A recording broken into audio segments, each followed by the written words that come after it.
الحمد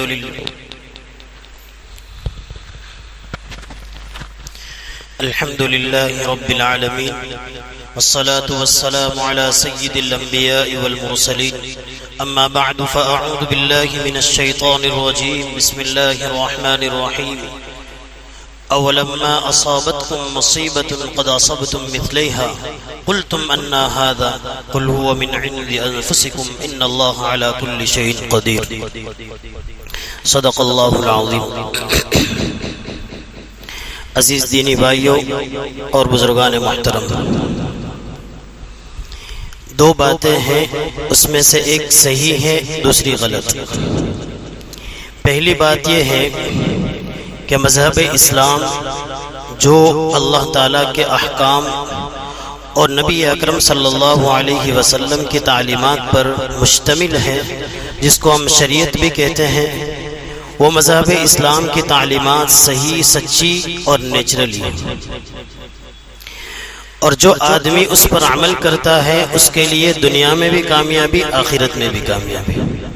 دنیا کے بہت سارے فوائد اس کو مذہب اسلام پر عمل کرنے سے حاصل ہو سکتے ہیں، چونکہ انسان کا ایک نظریہ ہے اور انسان کی ایک طبیعت ہے، تو طبیعت جو چیز چاہتی ہے اسلام نے انہی چیز کے احکام کو بتایا ہے۔ تو پہلی بات ہے کہ مذہب اسلام سچا ہے اور اسی پر عمل کرنا چاہیے، اور عمل کرنے کا ہمیں حکم دیا ہے، یہ بات بالکل یقینی اور سچی ہے۔ دوسری بات کہ مذہب اسلام پر عمل کرنے کی وجہ سے انسان کو مشکلات کا سامنا کرنا پڑتا ہے، پریشانیاں اٹھانی پڑتی ہیں، یہ وجہ ہے کہ اسلام پر عمل کرنے کی۔ یہ بات غلط ہے، قرآن اور حدیث کے درس اور قرآن و حدیث کی تعلیمات کے خلاف ہے۔ یہ دنیا نے ہمارے سامنے پیش کیا ہے کہ اسلام پر عمل کرنے والا مسلمان پریشان ہے۔ حقیقت یہ ہے کہ ہم پریشان اس لیے ہیں کہ مذہب اسلام کی تعلیم کو ہم نے چھوڑا ہے۔ تاریخ کا اگر ہم مطالعہ کرتے ہیں، اس کو دیکھتے ہیں، تو وہاں کے واقعات ہمیں بتاتے ہیں کہ جن جن مسلمان قوموں نے مذہب اسلام پر پوری طرح عمل کیا وہ ہر زمانے میں کامیاب رہے اور لوگوں نے ان کو اپنا آئیڈیل بنایا۔ آج ہم پریشان ہیں، اس کی وجہ اسلام کو چھوڑنے کی وجہ سے۔ ہم زوال کی طرف جا رہے ہیں تو اسلام کو چھوڑنے کی وجہ سے، اسلام پر عمل کرنے کی وجہ سے نہیں۔ اگر اسلام پر عمل کرنے کی وجہ سے لوگ زوال کی طرف اور گمراہی کی طرف جاتے ہیں تو پوری دنیا کا نقشہ ہمیں اور ریسرچ یہ بتاتا ہے کہ مذہب اسلام کی طرف جتنے لوگ آگے بڑھ رہے ہیں، دوسرے مذہب کی طرف لوگ آگے نہیں بڑھتے۔ تو ان دونوں باتوں میں سے پہلی بات سچی ہے، دوسری بات غلط ہے۔ قرآن کریم کی جو آیت میں نے پڑھ کر آپ کو سنائی ہے، یہ چوتھے پارے میں سورہ آل عمران کی ایک آیت کریمہ ہے۔ اللہ تعالیٰ نے اس سورت کے اندر دو واقعات کا تذکرہ کیا ہے، ایک غزوہ بدر اور ایک غزوہ احد۔ غزوہ بدر سن ہجری 2 یعنی نبی اکرم صلی اللہ علیہ وسلم نے مکہ مکرمہ سے مدینہ منورہ ہجرت فرمائی تھی، اس کے دوسرے سال جو لڑائی ہوئی، یہ لڑائی ایک سوال جو عامتاً ہمارے سامنے پیش کیا جاتا ہے کہ جہاد یہ لوگوں کو کاٹنے کے لیے نافذ کیا گیا ہے۔ حقیقت یہ ہے کہ ہر قوم اور ہر حکومت یہ چاہتی ہے کہ اپنی رعایا میں کوئی ظالم نہ رہے اور ظلم نہ پھیلے۔ ظلم کو ختم کرنے کے لیے جہاد کو اللہ تعالیٰ نے فرض فرمایا ہے، کسی کو مارنے اور کاٹنے کے لیے نہیں۔ اگر مارنے اور کاٹنے کے لیے ہیں تو فوج کیوں بنائی جاتی ہے؟ فوج اسی لیے بنائی جاتی ہے کہ ظلم کا خاتمہ ہو اور لوگوں کو امن اور سلامتی کا راستہ دکھایا جائے، لوگوں کو مامون اور محفوظ رکھا جائے، اس لیے فوج بنائی جاتی ہے۔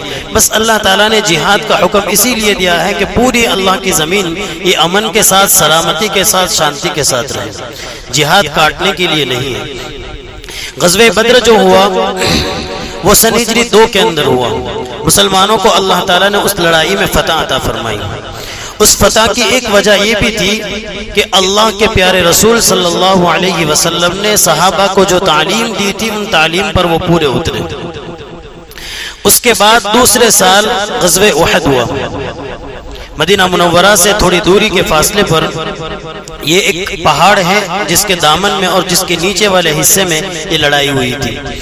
نبی اکرم صلی اللہ علیہ وسلم کو جب اطلاع ملی کہ ابو سفیان اپنا 1000 کا لشکر لے کر مدینہ منورہ پر چڑھائی کرنے کے لیے آ رہا ہے، نبی اکرم صلی اللہ علیہ وسلم نے صحابہ کے درمیان میں مدینہ منورہ میں رہ کر مشورہ کیا۔ مختلف رائے آئی، ان میں سے ایک رائے یہ تھی کہ مدینہ منورہ میں رہ کر ہی لڑائی کریں تاکہ ہمارے پاس سیلف ڈیفنس کی کوئی چیزیں نہیں ہیں، ہم یہاں رہ کر لڑائی کریں گے، گھروں سے ہم اپنا ڈیفنس کر سکیں گے، اپنی حفاظت کر سکیں گے۔ اس زمانے کا ایک منافق تھا جس کا سردار عبداللہ ابن ابی یہودیوں کی جماعت کا سردار تھا، اس سے بلا کر بھی مشورہ لیا، اس نے بھی یہی رائے دی کہ اندر رہ کر لڑائی کی جائے، لیکن جہاد کے اور شہادت کے شوقین حضرات نے مشورہ دیا کہ ہم مدینہ منورہ سے باہر جا کر لڑائی لڑیں گے۔ نبی اکرم صلی اللہ علیہ وسلم نے اس بات پر فیصلہ کر لیا کہ ہم لڑائی باہر جا کر لڑیں گے۔ اس کے بعد صحابہ میں آپس میں بات چیت ہوئی کہ آپ نے نبی اکرم صلی اللہ علیہ وسلم کو مجبور کیا ہے باہر جا کر لڑنے کے لیے۔ اتنی دیر میں نبی اکرم صلی اللہ علیہ وسلم زرہ اور لڑائی کا سامان تیار کر چکے تھے۔ اب صحابہ نے واپس مشورہ دیا کہ اللہ کے رسول ہم اندر رہ کر لڑائی کے لڑیں گے۔ نبی اکرم صلی اللہ علیہ وسلم نے فرمایا کہ نبی کی عادت ہوا کرتی ہے کہ جب لڑائی کے لیے تیار ہو جاتے ہیں اور لڑائی کا سامان پہن لیتے ہیں اس کے بعد اتارتے نہیں، اس لیے ہم باہر جا کر ہی لڑیں گے۔ نبی اکرم صلی اللہ علیہ وسلم اپنے 700 مخلص ایمان والے صحابہ اور 300 منافقین عبداللہ ابن ابی ابن سلول کے ساتھ یہ مل کر 1000 کی جماعت یہاں سے روانہ ہوئی۔ تھوڑے دور جا کر نبی اکرم صلی اللہ علیہ وسلم نے صفوں کی ترتیب لگائی اور جانچا کہ کون لڑائی کے قابل ہے اور کون نہیں ہے۔ 300 منافقین وہاں سے چلے گئے، چونکہ مشرکین کی جماعت 3000 کے قریب تھی۔ ان کو دیکھ کر یہ لوگ یہاں سے بھاگ گئے۔ ان کا مقصد یہ تھا کہ ہم بھاگیں گے، مشرکین کی جماعت کو دیکھ کر مسلمانوں میں کمزوری پیدا ہو جائے گی، ان کا مقصد یہ تھا۔ یہاں سے بھاگ گئے۔ نبی اکرم صلی اللہ علیہ وسلم اپنے 700 صحابہ کو لے کر میدان احد میں پہنچے، وہاں پوری کی پوری ترتیب بنائی کہ لڑائی کس طرح لڑی جائے۔ نبی اکرم صلی اللہ علیہ وسلم جہاں ایک بہت بڑے اسکولر تھے وہیں ایک چیف کمانڈر بھی تھے۔ نبی اکرم صلی اللہ علیہ وسلم نے ترتیب اس میدان کی اس طرح بنائی، چونکہ میدان احد کے 3 طرف کا حصہ ایسا تھا جہاں سے سیلف ڈیفنس اور اپنی حفاظت ہو سکتی تھی، اور 3 طرف کا حصہ کھلا ہوا تھا، یعنی 2 طرف کا حصہ کھلا ہوا تھا، 2 طرف میں پہاڑ اور ایک چھوٹی سی جگہ خالی تھی۔ نبی اکرم صلی اللہ علیہ وسلم نے صفوں کی ترتیب اس طرح بنائی کہ ایک جگہ جہاں خالی تھی اس ٹیکری پر اور اس جگہ پر 50 صحابہ کو وہاں جمع کر دیا اور ان کو حکم دیا کہ جب تک میں آپ کو حکم نہ دوں اس وقت تک آپ کو جگہ چھوڑنی نہیں ہے۔ بعض روایتوں میں یہ لفظ لکھا ہوا ہے کہ پرندے ہمارے گوشت کی بوٹیاں نوچ کر لے جاوے تب بھی آپ کو اپنی جگہ چھوڑنی نہیں ہے۔ ان کے امیر کو یہ حکم دے دیا، 50 صحابہ وہاں۔ صفوں کی ترتیب بتائی گئی، اس ترتیب کے مطابق صحابہ کو کھڑا کر دیا۔ اس ترتیب میں حکمت یہ تھی کہ اگر ہم لڑائی ہار جاتے ہیں، ہم کو بھاگنے کا موقع رہتا ہے تو ہم بھاگ کر پہاڑ پر چڑھ جائیں گے، پہاڑ پر چڑھ کر 2 مرتبہ اگر ان مشرکین پر حملہ کرنا ہوگا تو ہمارے لیے آسانی ہو جائے گی۔ شروع میں نبی اکرم صلی اللہ علیہ وسلم اب اس ترتیب کے مطابق لڑائی بالکل صحابہ کے ہاتھ میں، نبی اکرم صلی اللہ علیہ وسلم کا جو لشکر تھا اور مجاہدین کے ہاتھ میں تھی۔ لڑائی شروع ہوئی، شروع میں مسلمانوں کو جیت ہو گئی۔ اس جیت کو دیکھ کر جو صحابہ اس ٹیکری پر تھے 50 صحابہ، اس میں سے تقریباً 30 صحابہ درمیان میدان میں آ گئے اور مال غنیمت کو جمع کرنے لگے۔ آپس میں ان کی سمجھ میں فیر ہو گیا۔ بعض صحابہ کہنے لگے کہ نبی اکرم صلی اللہ علیہ وسلم کے کہنے کا مقصد یہ تھا کہ جب ہم مال غنیمت جمع کرنے لگے جیت جائیں آپ اپنی جگہ چھوڑ دیں، اور بعض صحابہ نے کہا کہ نہیں، نبی اکرم صلی اللہ علیہ وسلم کا مقصد یہ تھا کہ ہم جب تک حضور کا حکم نہ ہے تب تک ہم جگہ نہ چھوڑیں۔ یہ صحابہ کا آپس کا سمجھ کا فیر تھا، صحابہ کی غلطی نہیں تھی۔ اس سمجھ فیر کی وجہ سے اب صحابہ باز آ گئے، یہاں جگہ خالی دیکھی۔ اب مشرکین مسلمانوں کی مضبوط لڑائی کو دیکھ کر میدان چھوڑ کر بھاگنے لگے۔ جب بھاگنے لگے تو آگے اس وقت خالد ابن ولید رضی اللہ تعالیٰ عنہ بھی اسلام میں داخل نہیں ہوئے تھے۔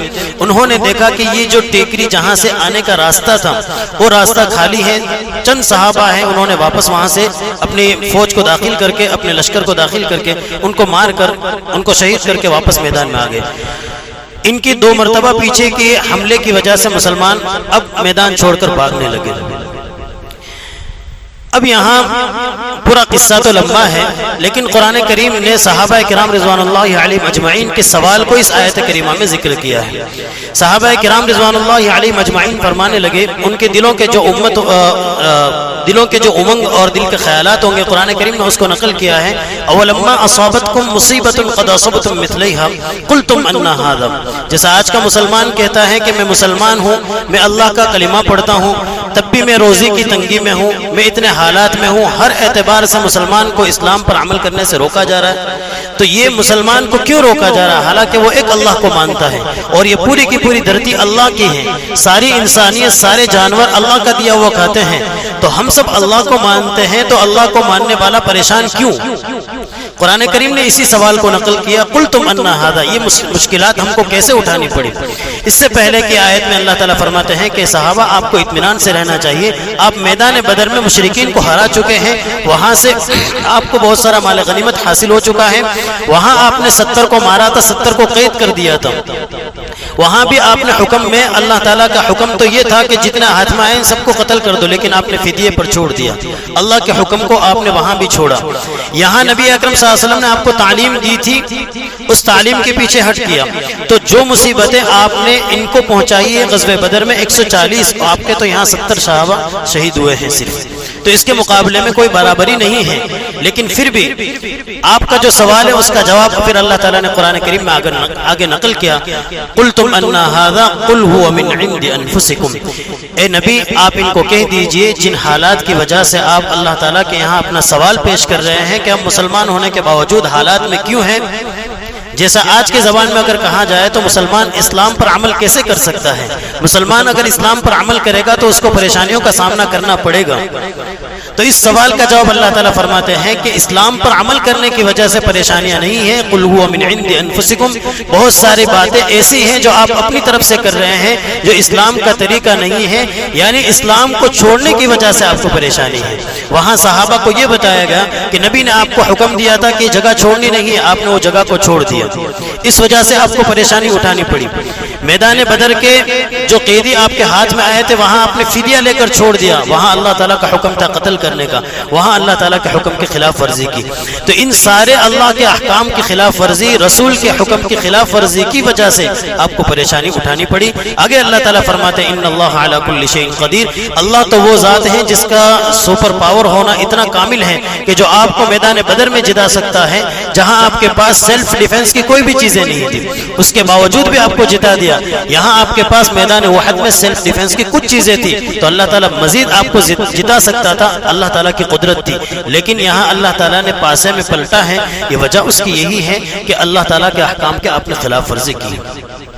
دوسری ایک حکمت یہاں پر علماء نے یہ بھی لکھی ہے کہ اللہ تعالیٰ نے دونوں لڑائیوں میں اونچ نیچ اس وجہ سے رکھی تاکہ جو لوگ ایمان قبول نہیں کر رہے ہیں ان کو یہ راستہ مل جائے گا کہ یہ اہل حق ہے، کہ اس لڑائی میں بھی وہ جیت گئے، اس لڑائی میں بھی جیتے، اس کا مطلب یہ ہے کہ اہل حق ہیں، یہ سچے مذہب کے ماننے والے ہیں، چلو ہم بھی اسلام میں داخل ہو جاتے ہیں، اللہ کا نظام جو زمین پر چلانا ہے اس میں گڑبڑی ہو جائے گی۔ اللہ تعالیٰ نے وہاں مسلمانوں کو جتایا، یہاں مسلمانوں کو ہرایا، ایک حکمت یہ بھی تھی۔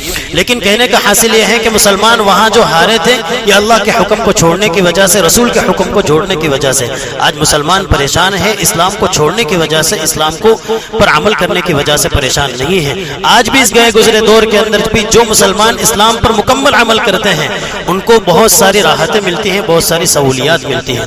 ہم آہستہ آہستہ چیزوں کو دیکھتے ہیں کہ مسلمانوں نے اسلام کو جہاں چھوڑا وہاں مسلمانوں کو اپنے منہ کی کھانی پڑی، پریشانی اٹھانی پڑی۔ ہم معاملات کے اندر دیکھ لیں، اسلام کے جتنے بھی احکام ہیں مسلمان آہستہ آہستہ ان احکام کو چھوڑنے کے لیے راضی ہو جاتا ہے۔ ہم معاملات کے اندر شریعت ہمیں اجازت نہیں دیتی ہے کہ ہم لون لیں، ہم انٹرسٹ والے قرضے لیں، یہ شریعت ہمیں اجازت نہیں دیتی ہے۔ آپ کا جتنا کاروبار ہے اس کاروبار پر آپ رہیے اور اسی کے ذریعے سے جو حلال کمائی آپ کو مل رہی ہے یہی برکت والی ہے۔ زیادہ آپ کمانے جا رہے ہیں وہ برکت نہیں ہے، تھوڑا سا مال ہے لیکن آپ کی ضروریات پوری ہو رہی ہے، آپ کو برکت والی روزی اللہ کی طرف سے مل رہی ہے، اس کے پیچھے آپ چلتے رہیے۔ آپ ناجائز اور اسلام کے خلاف والے عمل کریں گے۔ اب بہت سارے لوگ ایسے مسلمان ہیں جو لون لیتے ہیں، ان کو کتنی پریشانی اٹھانی پڑتی ہے۔ اب وہاں ان کو جو سوالات کیے جاتے ہیں تو مسلمان یہ سمجھتا ہے کہ میں مسلمان ہوں اس لیے میرے داڑھی اور ٹوپی کو دیکھ کر سوال کیے جا رہے ہیں۔ ہم کو سوال اس لیے کیے جا رہے ہیں کہ آپ مسلمان ہیں، آپ کو یہ کام نہیں کرنا چاہیے تھا۔ اس لیے ہمیں سوال کر رہے ہیں. ہمیں اس نظریے سے سوچنا ہے کہ ہمارا یہاں سوال کرنے کا مقصد لون سے ہم کو روکنا نہیں ہے، ہم کو دینا نہیں چاہتے اس لیے نہیں، بلکہ ہم کو یہ بتانا چاہ رہے ہیں کہ آپ مسلمان ہیں، اسلام کی تعلیم تو یہ نہیں ہے. اور آگے بڑھتے ہیں. مسلمان اپنے اخلاقیات کے اندر اسلام کو چھوڑ کر غیروں کے طریقوں کو اپنا رہا ہے. مسلمانوں کو اپنے منہ کی کھانی پڑتی ہے. ہم اپنے کلچر کے اندر دیکھ لیں، بہت سارے ایسے اخلاق کے ڈسپلین کے رولز، ہم وہ پرنسپل اپناتے ہیں جو یورپ ہمیں دیتا ہے، ویسٹرن کلچر ہمیں دیتا ہے.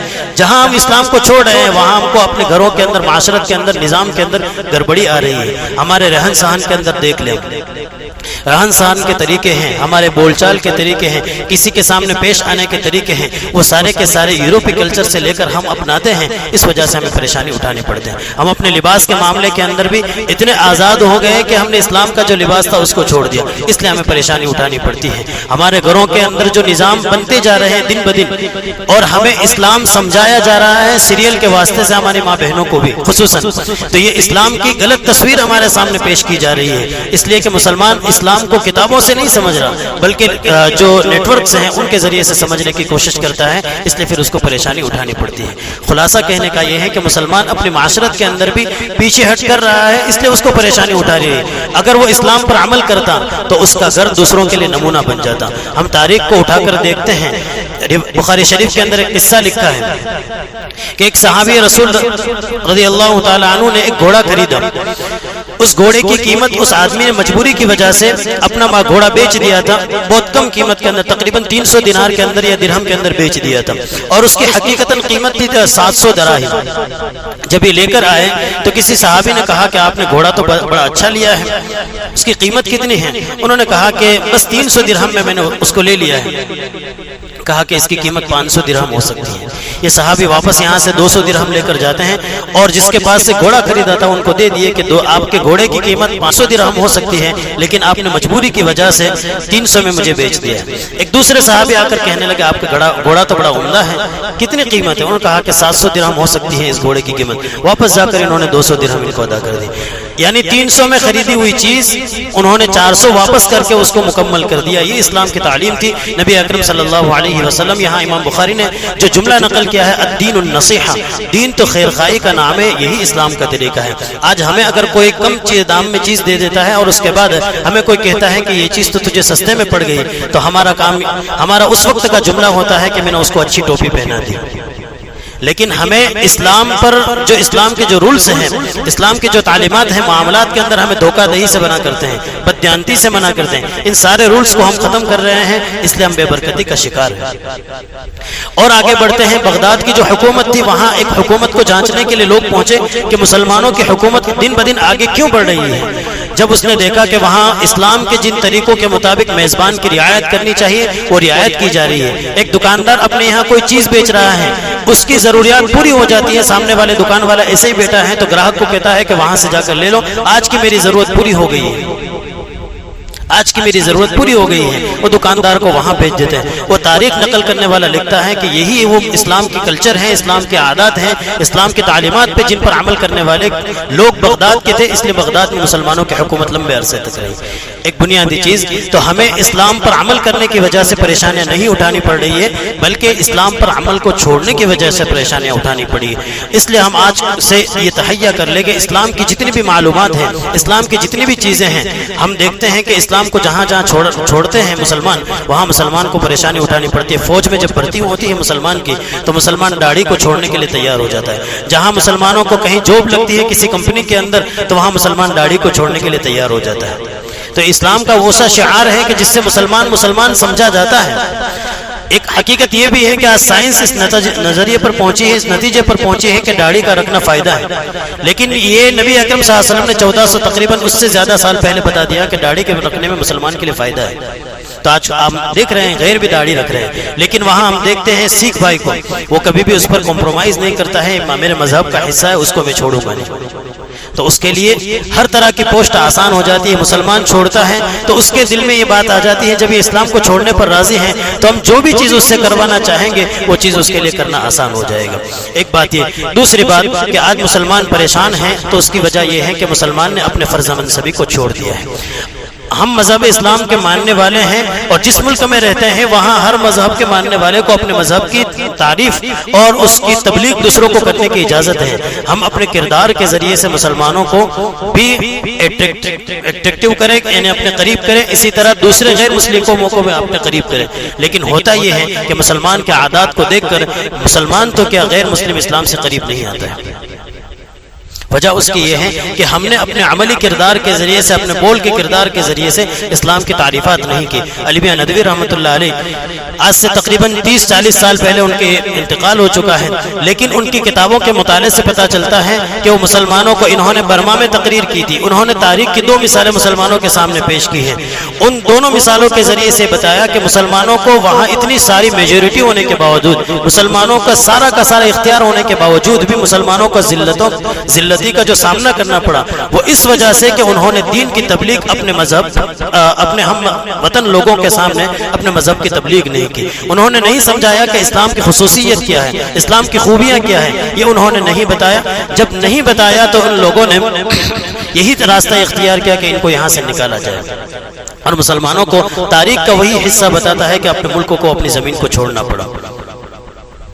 قرآن کریم میں اللہ تعالیٰ نے 13ویں پارے میں اللہ تعالیٰ فرماتا ہے وَقَالَ الَّذِينَ كَفَرُوا لِرُسُلِهِمْ لَنُخْرِجَنَّكُمْ مِنْ أَرْضِنَا أَوْ لَتَعُودُنَّ فِي مِلَّتِنَا فَأَوْحَىٰ إِلَيْهِمْ رَبُّهُمْ لَنُهْلِكَنَّ الظَّالِمِينَ وَلَنُسْكِنَنَّكُمُ الْأَرْضَ مِنْ بَعْدِهِمْ ذَلِكَ لِمَنْ خَافَ مَقَامِي وَخَافَ وَعِيدِ. اللہ تعالیٰ فرماتے ہیں کہ کسی بھی زمین پر رہنے کے لیے بنیادی طور پر جو اللہ کو مانتا ہے اس کے لیے ضروری ہے کہ اللہ کا ڈر اپنے دل کے اندر پیدا کرے. اللہ نے جو مذہب اور جو راستہ ہمیں دیا ہے اس راستے پر اس مسلمان کو چلنا چاہیے. اگر وہ اس کو چلتا ہے، اس پر عمل کرتا ہے، تب جا کر اس کے لیے ہر طرح کی سہولیات ہیں. اور جہاں جہاں ہم اسلام کو چھوڑیں گے، ہم اپنی زندگی کو دیکھ لیں، ہم اپنی زندگی کے جتنے بھی ایام گزرے ہیں، ہم جتنے ایام میں پچھلے زندگی کو دیکھ لیں اور ابھی اگر ہم اسلام کو چھوڑتے ہیں تو ہمیں کہاں نقصانات اٹھانے پڑتے ہیں. جہاں جہاں اسلام پر عمل کرتے ہیں وہاں ہم کو کتنے فائدے ہوتے ہیں. بہت سارے مسلمان ہوتے ہیں جو تجارت کے لیے لون نہیں لیتے ہیں، اور بہت سارے مسلمان ہوتے ہیں جو تجارت کے لیے لون لیتے ہیں. تو تجارت پر لون لینے والا جب اپنے مشکل حالات میں آتا ہے تو جب اپنے آپس میں ڈسکس ہوتی ہے تو کہتے ہیں کہ میں نے تو لون نہیں لی، مجھے یہ فائدہ ہے، میرا کاروبار آج بڑا ہوا ہے. تو اسلام ہمیں جو طریقہ بتاتا ہے اس طریقے پر ہمیں عمل کرنا ہے. ہم بہت سارے طریقوں کو کمپرومائز کرتے چلے جا رہے ہیں، اس لیے ہمیں اسلام کو چھوڑنے کی وجہ سے پریشانیاں اٹھانی پڑتی ہیں. اللہ تعالیٰ فرماتے ہیں ان اللہ علی کل شیء قدیر. مسلمانوں کو اپنے مذہب پر برقرار رہنا چاہیے. اگر وہ اپنے مذہب پر برقرار رہتا ہے تو اس کو کوئی بھی نقصان نہیں پہنچا سکتا ہے. ہر زمانے کے اندر راحت ہماری طرف سے اس کے لیے میسر ہوگی. اللہ تعالیٰ ہم سب کو ان دونوں باتوں پر عمل کرنے کی توفیق عطا فرمائے. تو خلاصہ پورے بیان کا یہ ہے کہ ہم اسلام کو چھوڑ کر رسوا ہوئے ہیں، واپس اسلام پر عمل کر کے ہم عزت پا سکتے ہیں. دوسرا، اپنے پاس جو اسلام کی تعلیمات ہیں اچھے طریقے سے دوسروں کے پاس اس کو کنورٹ کریں گے، دوسروں کو ہم شیئر کریں گے، دوسروں کو بتائیں گے کہ اسلام یہ خوبیاں بتا دیں. ہم اس کو یہ نہیں کہیں گے کہ تو اسلام پر عمل، اسلام قبول کر لیں، ہم اس کو یہ نہیں کہیں گے، بلکہ اسلام یہ کہتا ہے، اسلام ہمیں یہ کہتا ہے. ہم اس کو جب یہ بتائیں گے تو اس کے سامنے یہ چیزیں آئیں گی. ایک مرتبہ میرے ساتھ خود یہ واقعہ آیا کہ ایک مجھے فون آ کر کہا کہ آپ یہ چیز کر لیجئے، آپ نے اسی لی ہے تو آپ اس پر 5 سٹار دے دیجئے. میں نے کہا کہ میں نے استعمال کی نہیں ہے، میں 5 سٹار کیسے دے سکتا ہوں؟ تو نے کہا کہ آپ کو اس کا فائدہ یہ ہوگا کہ فری سروس مل جائے گی. اگر ہمیں آفر ہی ملتی تو ہم اس پر راضی ہو جاتے ہیں. میں نے کہا کہ میں یہ نہیں کر سکتا ہوں، میں نے تو اب استعمال نہیں کیا، آپ کو کیسے 5 سٹار دے سکتا ہوں؟ کہا کہ کیوں آپ نہیں دے سکتا، آپ کو فری سروس مل رہی ہے. میں نے کہا کہ ہمارا مذہب اسلام اس کی اجازت نہیں دیتا ہے. پھر اس نے کہا کہ کیوں مذہب اسلام اجازت نہیں دیتا؟ میں نے کہا کہ اس کے ذریعے سے دوسرے آدمیوں کو دھوکہ ہوگا. یہ چیز اچھی ہے یا نہیں ہے تو دوسرے نمبر کی بات ہے، لیکن میرے 5 سٹار دیکھنے کی وجہ سے آج کل جو چیزیں لی جاتی ہے وہ ریٹنگ کو دیکھ کر لی جاتی ہے، ویوز کو دیکھ کر لیا جاتا ہے. اب یہ ریٹنگ اور اسٹار دیکھے جائیں گے، 5 سٹار مل رہے ہیں تو لوگ یہ سمجھیں گے کہ یہ چیز تو اچھی ہے، تو میری وجہ سے اس کو دھوکہ ہو جائے گا. اور دوسرا، کمپنی کے پاس سے یہ چیز پہ دھوکہ دے کر 200 روپے وصول کر رہا ہوں. یہ دونوں چیزوں کی شریعت ہمیں اجازت نہیں دیتی، مذہب اسلام اجازت نہیں. بہت متاثر ہوا کہ یہ چیز تو مسلمان عامتاً کہتا نہیں ہے. تو اسلام پر عمل کرنے کے